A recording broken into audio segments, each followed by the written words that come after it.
Despite improving economic conditions, almost two-thirds of South African consumers say they're not coping or only just surviving in the current economic climate.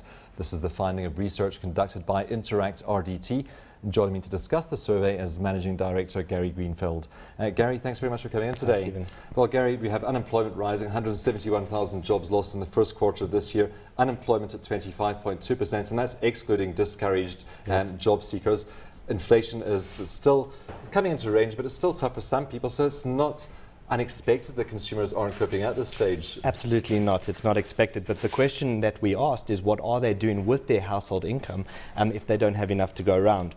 What we're finding is that many consumers are saying they don't have enough to cover their basic essentials. And so they're resorting to alternate means in order to bridge the gap. That being finding a second job, lapsing on their policies, which obviously has an implication for them going down the line, and also we found taking out loans and overdrafts. Well, when you talk about lapsing policies, are we talking about investment policies, medical aid, insurance policies? All of those things. And what we're finding is that there's been a decrease in spend from the survey results in investments and also in medical aid. What we found, there has been an increase in your basic living essentials, such as your transport, food, municipal expenses, and whilst those are rising, people are still getting more and more into debt.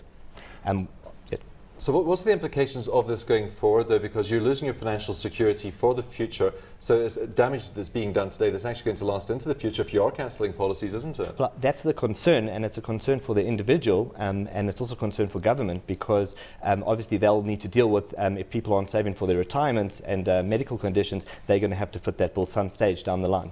Gary, let's just go back a step. Why was the survey done and who was included in this survey? The survey was done to ask consumers how they cope in the current economic climate and what are their opinions about South Africa's economy going forward. We get a lot of economists speaking about their professional opinion about the economy, but we wanted to ask consumers where are they at the moment, and that was the reason behind the survey.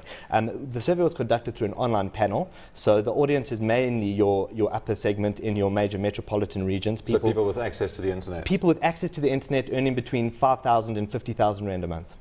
How about people in rural areas? Because they should obviously be feeling the pain as well. Absolutely, and they are feeling the pain. But the focus on this study was more that segment. And what we're doing is we're doing this as a tracking study. This was the first of many, a quarterly study that we are doing, which was aimed at a certain specific segment. And in the future, we will be looking at the other segments. Did you ask them in the survey how they feel about conditions going forward? Because we have had lots of interest rate cuts, 550 basis points in the current cycle. Things should be starting to improve. We do have inflation back in target, so things should be starting to look a little bit better. There is a positive outlook in the economy going forward. They still, a large percentage of them feel that we are still in a recession, and many of them feel we are coming out of a recession. There's about almost 20% of the sample that felt that things are going to get worse still in the next couple of months before they're going to get better.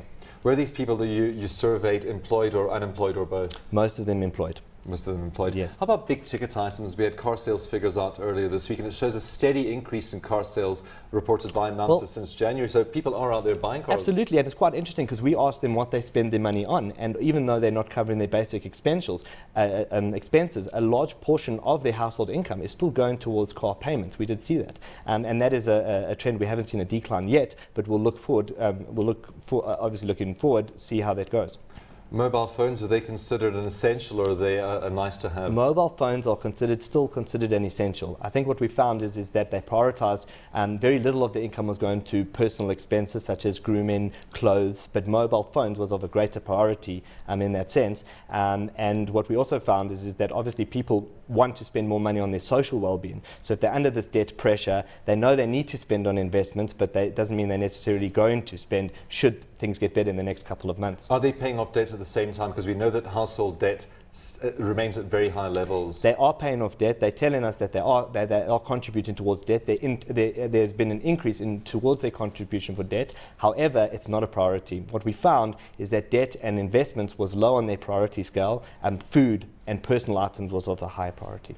Okay, and you said this is a quarterly survey, so we can expect you back in 3 months to tell us how things are improving. Yes, sir.